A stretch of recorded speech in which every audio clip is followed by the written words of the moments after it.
This oven-baked beef brisket recipe is so good. You can still get really great smoky flavors by using liquid smoke if you have it, or at least just using a really tasty barbecue rub.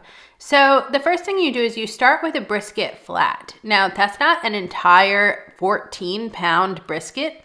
It's about 4 or 5 pounds usually, and you can trim off some of the fat. Leave some of it on to add some juice and moisture to the cook, but you don't need really, really thick layers of it. This is optional, but I personally feel like it helps more seasoning get to the meat, and it can help it cook a little bit more evenly.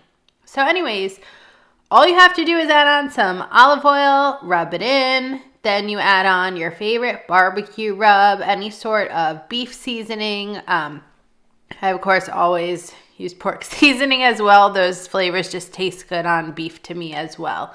So anyways, rub in the barbecue rub all over. Make sure to get the edges, all of it. You want all the flavor to be all over that. This is your like one big chance for flavor.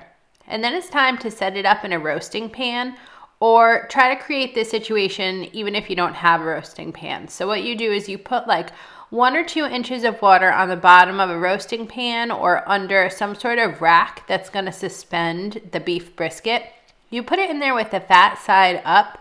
The thought behind that is that the juices will come down from the fat and kind of like marinate the meat. And wrapping it in foil helps your baked brisket kind of steam while it's in the oven, baking at 250 degrees Fahrenheit. It's such a tasty recipe. I do also have a smoked brisket recipe you could check out at Sip Bite to Go.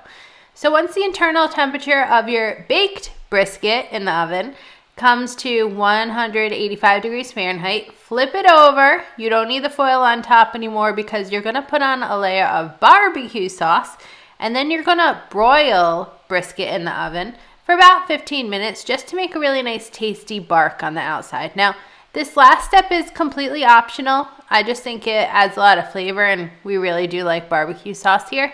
So you'll see I do that in a lot of my recipe videos. But you can just rest your brisket for about 15-20 minutes after, covered in that foil. So I guess maybe you shouldn't have thrown it away. And slice it up for some yummy beef brisket sandwiches. You could just make like, beefy board, serve it with some rice on the side, vegetables, smoked corn on the cob. So good. Print out the recipe at Sip Bite to Go. Cheers!